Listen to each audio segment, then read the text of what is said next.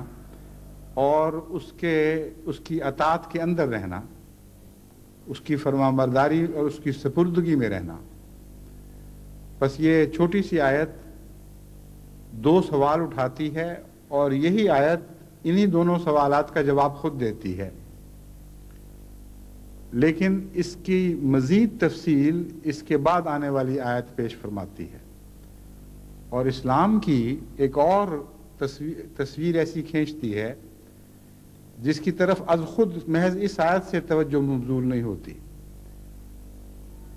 وہ مضمون جب تک کھولا نہ جائے انسان پر از خود نہیں کھل سکتا۔ چنانچہ فرمایا یا ایھا واعتصموا بحبل اللہ جمیعا، اگر تم تقویٰ کا حق ادا کرنے والے ہو، اگر تم اس کے نتیجے میں یہ تسلی پا جاتے ہو کہ تم اس حالت میں جان دو گے جو سپردگی کی حالت ہے، تو پھر جو کسوٹی ہم تمہارے سامنے رکھتے ہیں اس پر اپنے آپ کو پرکھ کر دیکھو۔ اور اسلام کے جو حقیقی اور بنیادی معنی ہیں وہ ہم تم پر کھولتے ہیں، اور یہ دیکھو کہ کیا تم ان معانی سے انحراف تو نہیں کر جاتے۔ فرمایا واعتصموا بحبل اللہ جمیعا، حقیقی اسلام یہ ہے کہ اللہ کی رسی کو پکڑے رکھو، یہ اطاعت کی حالت ہے، مگر جمیعا، اجتماعی طور پر، انفرادی طور پر نہیں۔ بس ایک اور مضمون بیان ہوا جو پہلے مضمون کے تسلسل میں ہی اس کا اگلا قدم ہے۔ حبل اللہ کس کو کہتے ہیں، پہلے اس پر میں کچھ بیان کر دوں، پھر اس مضمون پر مزید کچھ روشنی ڈالوں گا۔ قرآن کریم کی روح سے حبل اللہ کا ترجمہ کرتے ہوئے دو ایسی آیات ذہن میں ابھرتی ہیں جہاں حبل کا لفظ استعمال ہوا ہے۔ ایک تو آیت وہ ہے جہاں فرمایا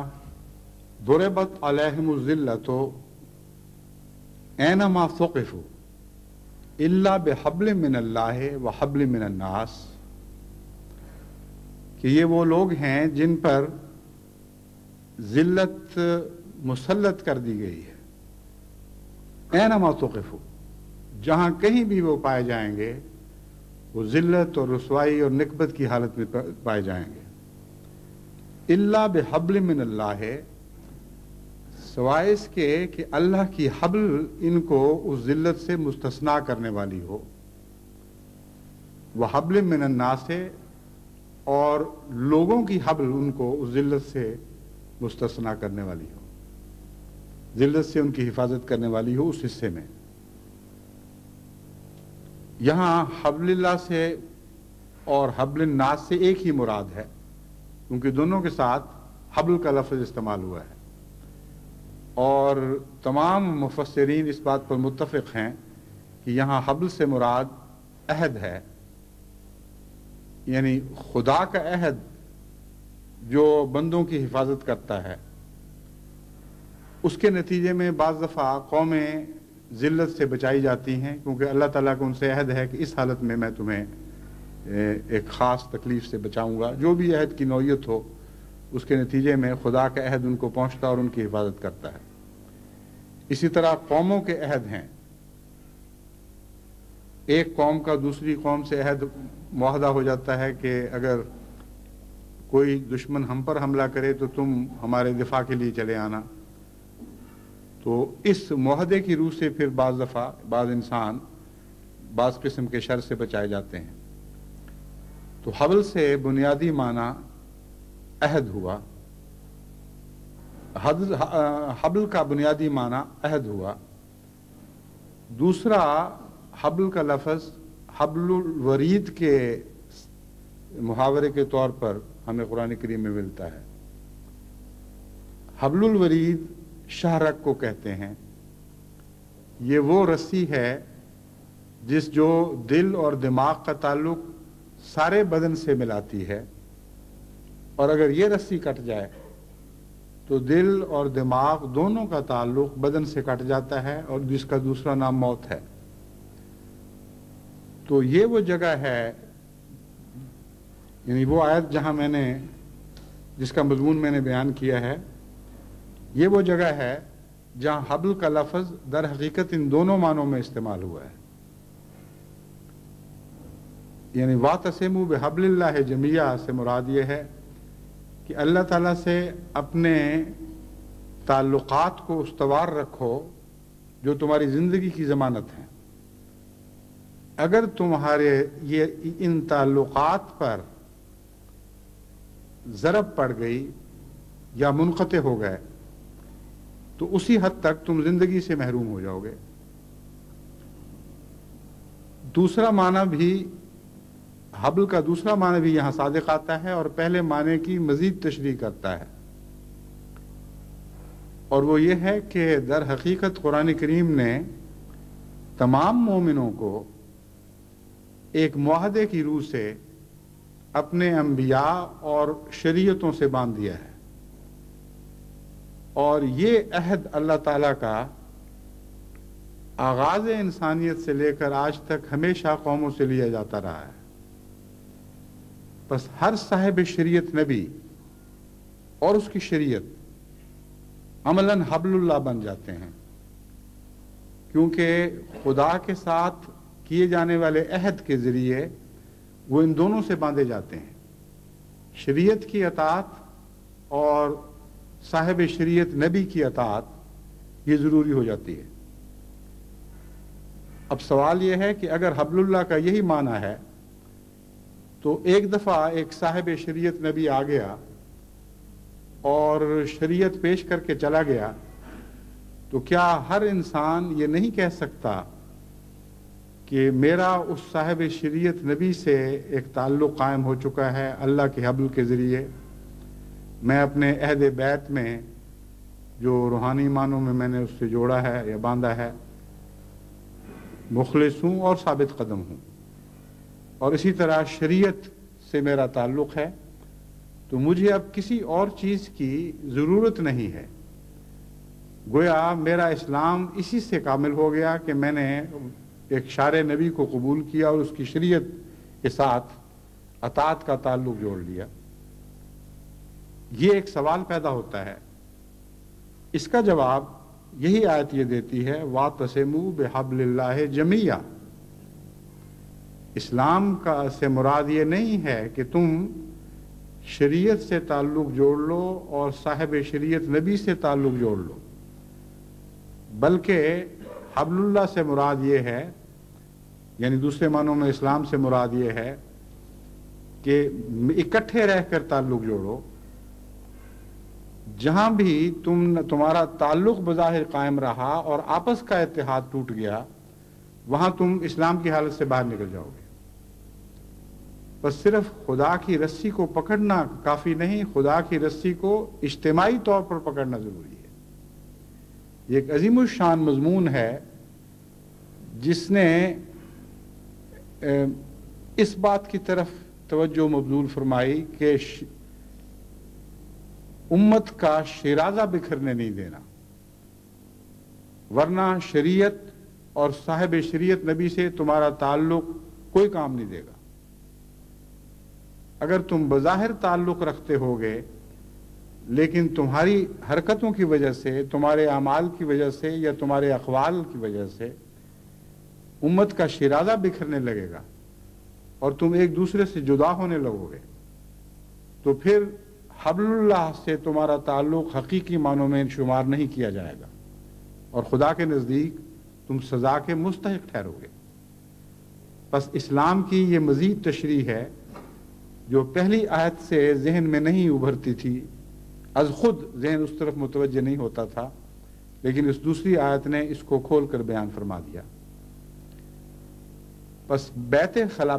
خلافت کی جو ضرورت پڑتی ہے وہ اس لیے نہیں کہ خلیفہ کوئی صاحب شریعت معمور ہوتا ہے، بلکہ خدا کے صاحب شریعت رسول کے گزر جانے کے بعد اس قرآن کے یا اس کتاب کے باقی رہنے کے بعد جو ہر صاحب شریعت نبی کے بعد باقی رکھی جاتی ہے، محض ان سے تعلق کافی نہیں ہے، پھر جمعیت کیسے نصیب ہوگی؟ جمعیت مرکزیت سے نصیب ہوتی ہے، اور نظام خلافت وہ جمعیت عطا کرتا ہے۔ خلافت سے تعلق ٹوٹ جائے تو پھر امتیں بکھر جاتی ہیں۔ پس جب بھی ایک امت 2 فرقوں میں تبدیل ہو جائے، یا 3 یا 4 یا 5 فرقوں میں بٹ جائے، اور ان میں سے کسی کا بھی خلافت سے تعلق قائم نہ ہو اور خدا کی رسی کو اس طرح نہ چمٹیں کہ گویا سب اکٹھے ہو گئے اور ایک ہاتھ پر جمع ہو گئے، تو در حقیقت قرآن کریم کے بیان کے مطابق ان کا حبل اللہ سے تعلق ٹوٹ جاتا ہے۔ اور حقیقت یہ ہے کہ خلافت کے سوا کوئی دنیا کا نظام جمعیت پیدا نہیں کر سکتا۔ فرقے تو آپ کو بہت سے دکھائی دیں گے، مگر کسی فرقے میں بھی وہ جمعیت نہیں ہے جو نظام خلافت کے اندر آپ کو دکھائی دیتی ہے۔ بس خلافت راشدہ کے بعد آپ دیکھیں کہ کس طرح امت نے متفرق ہونا امت بکھرنے لگی اور متفرق ہونے لگی، اور وہ جمعیت جو آپ کو خلفائے راشدین کے وقت دکھائی دیتی تھی، وہ جب ایک دفعہ ٹوٹی تو پھر ٹوٹ کر بکھرتی چلی گئی اور ٹکڑوں پر ٹکڑے ہوتی چلی گئی۔ بس یہ بہت ہی اہم مضمون ہے اسلام کا، یعنی حقیقی اسلام کا، کہ خدا صاحب شریعت رسول سے تعلق باندھو، اس کی ذات سے بھی تعلق باندھو اور اس کی شریعت سے بھی، کیونکہ وہ عہد جو رسول سے، صاحب شریعت رسول سے باندھا جاتا ہے، وہ صرف یہ نہیں ہوتا کہ ہم اس شریعت کی اطاعت کریں گے جو تجھ پر نازل ہوئی، بلکہ یہ ہوتا ہے کہ اس شریعت کی بھی اطاعت کریں گے اور تیری بھی اطاعت کریں گے۔ بس صاحب شریعت نبی کے گزرنے کے بعد جمعیت کا تصور ہی نہیں پیدا ہو سکتا اگر خلافت جاری نہ ہو، ورنہ یہ ماننا پڑے گا کہ اس کے جانے کے بعد ہر شخص انفرادی طور پر حبل اللہ کو پکڑ لے اور یہی اس کے لیے کافی ہے، حالانکہ قرآن کریم فرماتا ہے یہ کافی نہیں۔ وَاعْتَصِمُوا بِحَبْلِ اللَّهِ جَمِيعًا، مل کر اکٹھے ہو کر تم نے حبل اللہ کو پکڑنا ہے۔ بس منطقی طور پر کوئی اور راہ دکھائی نہیں دیتی سوائے اس کے کہ نبوت کے بعد خلافت جاری ہو، اور جب خلافت ایک دفعہ بکھر جائے تو پھر دوبارہ نبوت کے ذریعے قائم ہوتی ہے، خواہ وہ پہلی شریعت کی نبوت کا اعادہ ہو، نئی شریعت نہ بھی آئے، مگر دوبارہ آسمان سے حبل اللہ اترتی ہے اور پھر دوبارہ جمعیت عطا ہوتی ہے، اس کے بغیر جمعیت میں نصیب نہیں ہو سکتی۔ پھر فرمایا وَاذْكُرُوا نِعْمَتَ اللَّهِ عَلَيْكُمْ إِذْ كُنْتُمْ أَعْدَاءً فَأَلَّفَ بَيْنَ قُلُوبِكُمْ، دیکھو اس وقت کو یاد کرو جب تم ایک دوسرے کے دشمن تھے۔ فَأَلَّفَ بَيْنَ قُلُوبِكُمْ، یہ اللہ تھا جس نے تمہارے دلوں کو آپس میں محبت کے رشتوں میں مضبوطی سے باندھ دیا۔ فَأَصْبَحْتُمْ بِنِعْمَتِهِ إِخْوَانًا، تو یہ کیا عجیب معجزہ رونما ہوا کہ تم جو ایک دوسرے کے دشمن تھے ایک دوسرے کے بھائی بھائی بن گئے۔ وَكُنْتُمْ عَلَى شَفَا حُفْرَةٍ مِّنَ النَّارِ، اور تم ایک ایسے گڑھے کے کنارے پر کھڑے تھے جو آگ سے بھرا ہوا تھا۔ فَأَنْقَذَكُم مِّنْهَا، بس یہ اللہ تھا جس نے تمہیں اس گڑھے سے بچا لیا، اس کنارے کی حالت سے تمہیں ہٹا کر دور لے گیا۔ كَذَلِكَ يُبَيِّنُ اللَّهُ لَكُمْ آيَاتِهِ لَعَلَّكُمْ تَهْتَدُونَ، اسی طرح اللہ تعالیٰ اپنی آیات تم پر کھول کھول کر بیان کرتا ہے تاکہ تم ہدایت پاؤ۔ اب اس دوسرے حصے میں یہ مضمون بیان فرمایا کہ تفرقہ لازماً آگ تک پہنچاتا ہے، آگ سے مراد لوگ عموماً یہ سمجھتے ہیں کہ جہنم کی آگ مراد ہے، مگر قرآن کریم کے محاورے سے ثابت ہے کہ آگ سے مراد خوفناک لڑائیاں بھی ہیں، اور صرف مرنے کے بعد کی آگ مراد نہیں ہے، بلکہ اس دنیا میں بھی جو ہر وقت مختلف جگہوں پر ہم قوموں کو آپس میں لڑتا دیکھتے ہیں، یا ہر وقت نہیں تو کبھی کبھی لڑتا دیکھتے ہیں، تو اس کی بنیادی وجہ تفرقہ ہے، اور جب تفرقہ شدت اختیار کر جائے تو ایسی قومیں لازماً پھر لڑائی کی آگ میں، حرب کی آگ میں جھونکی جاتی ہیں۔ یہ ایک مزید اپنی حالت کو پہچاننے کے لیے کسوٹی پیش کر دی۔ فرمایا اگر تم واقعی مسلمان ہو، اگر تم واقعی اللہ تعالیٰ کی اطاعت میں داخل ہو اور حبل اللہ کو تھامے ہوئے ہو، تو یہ ناممکن ہے کہ تم آپس میں لڑ پڑو۔ یہ ناممکن ہے کہ تم آگ کی بھٹی میں جھونکے جاؤ، یعنی لڑائی کی بھٹی میں جھونکے جاؤ۔ اللہ نے تمہیں اس آگ سے دور کر دیا، یعنی حبل اللہ کے نتیجے میں تم اس کنارے سے دور لے جائے گئے، اور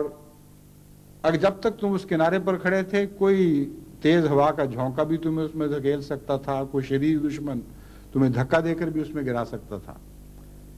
لیکن جو دور ہٹ جائیں کناروں سے ان کو ایک جھونکا یا ایک دو چار دھکے تو اس آگ کے گڑھے میں نہیں گرا سکتے۔ اور پھر حبل اللہ کو جس نے مضبوطی سے تھاما ہوا وہ تو اتنی دور نکل جاتا ہے آگ کے کناروں سے کہ کوئی دنیا کی طاقت اس کو آگ میں دھکیل نہیں سکتی۔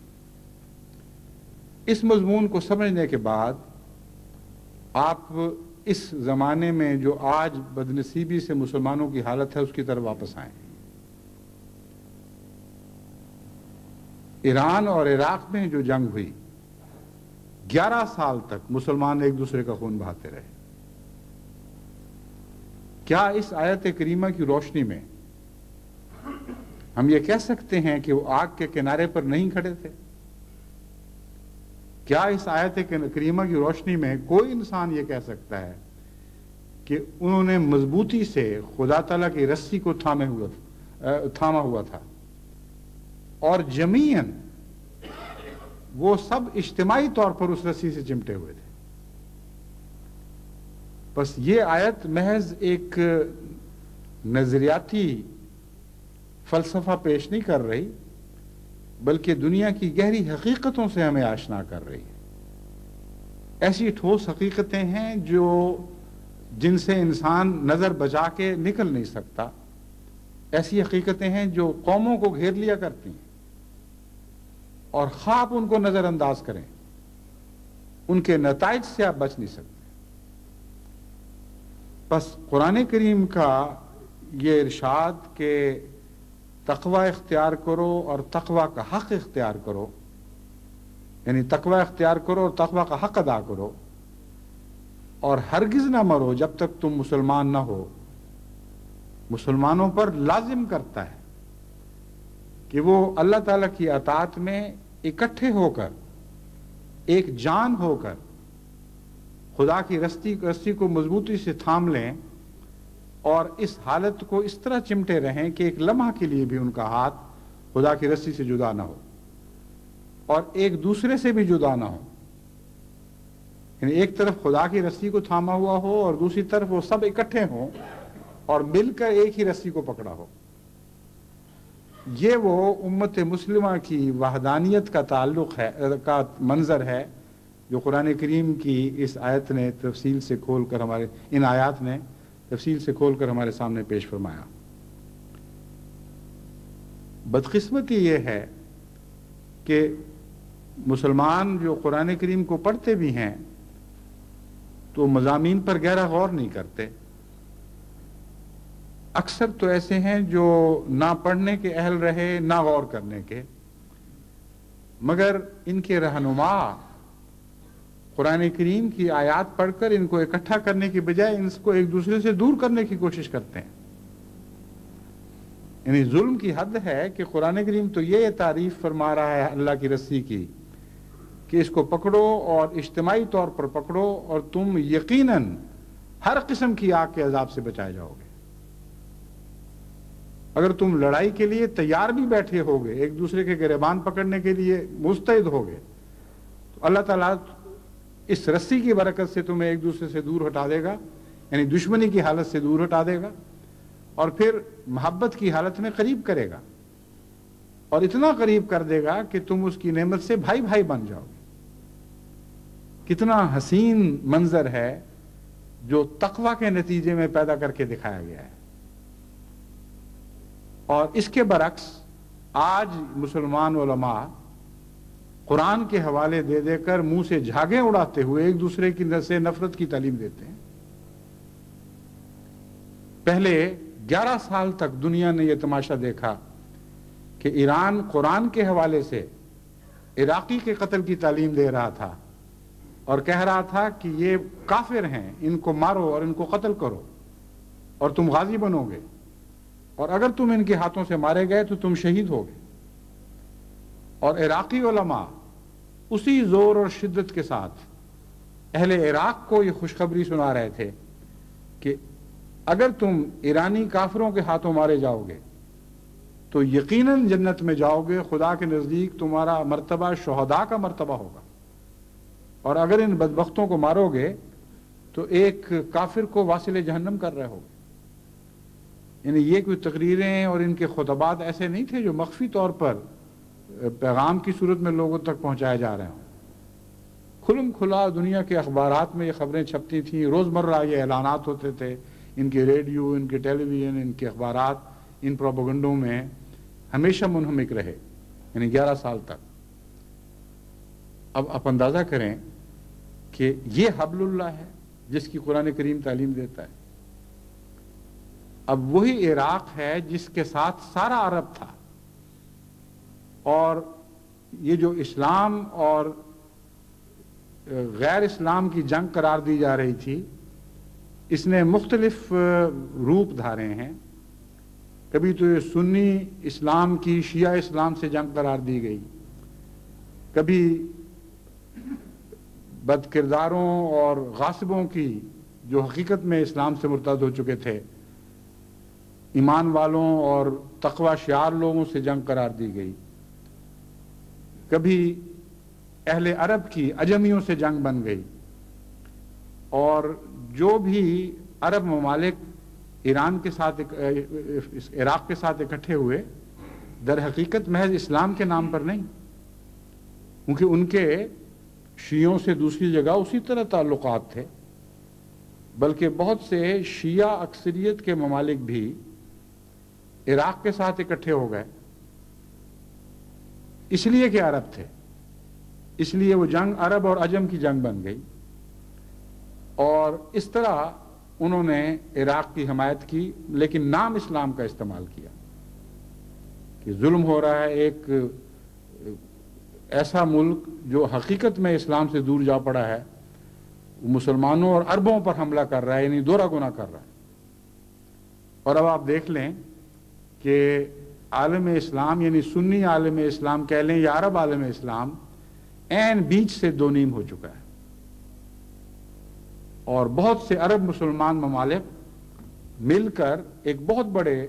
عراقی مسلمان ملک کے ایک مسلمان ملک عراق کے مقابل پر اکٹھے ہو گئے ہیں، اور وہ جنگ کی آگ بھڑکنے کو تیار بیٹھی ہے، جس کے متعلق قرآن کریم فرماتا ہے کہ اس وقت تم آگ کے کنارے پر کھڑے تھے، ایک وقت تھا کہ تم آگ کے کنارے پر کھڑے تھے، اللہ تھا جس نے تمہیں اس سے بچا لیا۔ بس ابھی اس آگ کے گڑھے میں یہ پڑے نہیں ہیں، لیکن اگر قرآن کریم پر ان کا ایمان ہے اور اس آیت کا مطالعہ کرتے ہیں تو اس کے حوالے سے میں ان سب سے عاجزانہ التجا کرتا ہوں اور بڑی شدت التجا کرتا ہوں کہ خدا کے واسطے اس آیت کے درس دیں آج کل اپنے مساجد میں، اپنے ریڈیو پر، اپنے ٹیلی ویژنز پر، اپنے اخبارات میں، اپنے ملکوں کے باشندوں کو بتائیں کہ قرآن کریم تم سے کیا توقع رکھتا ہے، اور اگر تم لڑ پڑے تو پھر ہرگز تمہاری موت اسلام کی موت نہیں ہوگی. قرآن سچا ہے، تمہارے دعوے جھوٹے ہو سکتے ہیں. یہ ناممکن ہے کہ قرآن جھوٹا نکلے اور تمہارے دعوے سچے ہوں. بس ایسی موت جو افتراق کے نتیجے میں، لڑی جانے والی جنگوں کے نتیجے میں وارد ہوتی ہے، اسے شہادت قرار دینا قرآن کریم کی شدید گستاخی ہے. یہ تفرقے کی موت ہے. اور قرآن کریم فرماتا ہے لا تفرقوا، ہرگز تفرقہ اختیار نہیں کرنا. خدا کی رسی کو اکٹھے مضبوطی سے تھامے رکھو، اور یہی وہ چیز ہے جو تمہیں جنگوں کی ہلاکتوں اور جنگوں کے عذاب سے بچا سکتی. بس تمام دنیا میں احمدیوں کو، مسلمانوں کی توجہ اس طرف مبذول کروانی چاہیے کہ تمہاری ہلاکتوں، تمہیں ہلاکت سے بچانے کا نسخہ قرآن کریم کی ان آیات میں ہے جن کی میں نے ابھی تلاوت کی ہے. ان پر غور کرو، خدا کا خوف کرو، اور مسلمان کی گردن کاٹنے سے اپنے ہاتھ کھینچ لے. کیونکہ نہ مقتول کی موت اسلام کی ہوگی، نہ قاتل خدا کے نزدیک غازی ٹھہرے گا، بلکہ ایک مسلمان کو قتل کرنے والا قرار دیا جائے گا. اور اگر اس قتل میں غیر قوموں کو بھی وہ اپنا شریک کر لیں، غیر مسلموں کو بھی آواز دے کے بلائیں، آؤ اور ہمارے بھائیوں کو کی گردنیں اڑانے میں ہماری مدد کرو، تو پھر یہ اور بھی زیادہ بھیانک شکل بن جاتی ہے. بس دعاؤں کا تو وقت ہے ہی، کیونکہ دعاؤں کے بغیر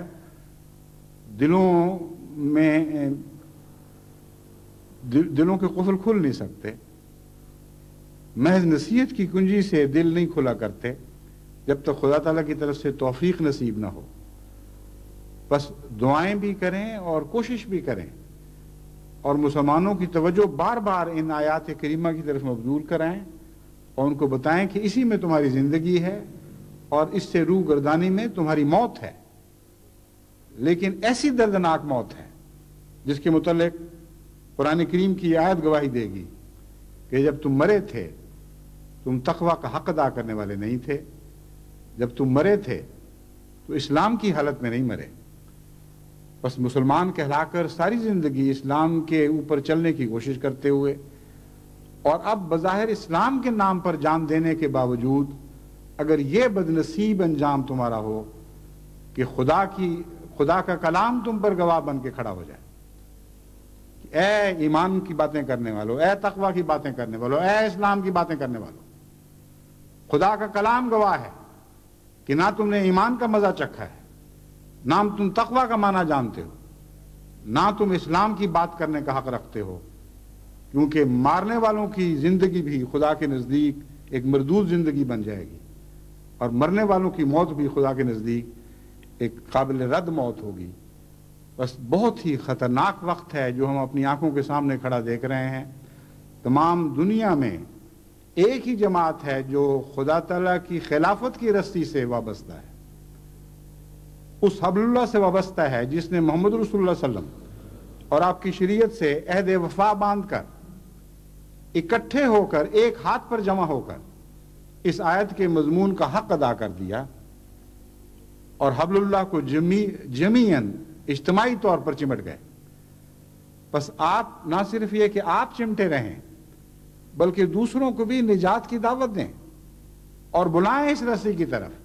جو زندگی کی واحد ضمانت ہے. اللہ تعالیٰ ہمیں اس کی توفیق عطا فرمائے، اور اللہ تعالیٰ سننے والوں کو بھی توفیق عطا فرمائے کہ وہ اس مضمون کو سمجھیں اور اس پر عمل کریں، اور یہاں سے اپنی زندگی کا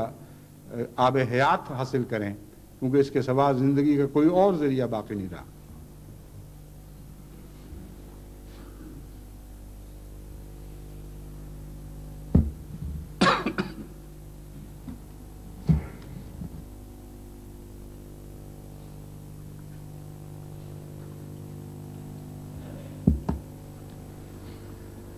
الحمد للہ نحمده ونستعینه ونستغفره ونؤمن به ونتوکل علیہ ونعوذ باللہ من شرور انفسنا ومن سيئات أعمالنا من يهده الله فلا مضل له ومن يضلله فلا هادي له ونشهد أن لا إله إلا الله وحده لا شريك له ونشهد أن محمدا عبده ورسوله عباد الله رحمكم الله إن الله يأمر بالعدل والإحسان وإيتاء ذي القربى وينهى عن الفحشاء والمنكر والبغي يعظكم لعلكم تذكرون اذكروا الله يذكركم وادعوه يستجب لكم ولذكر الله أكبر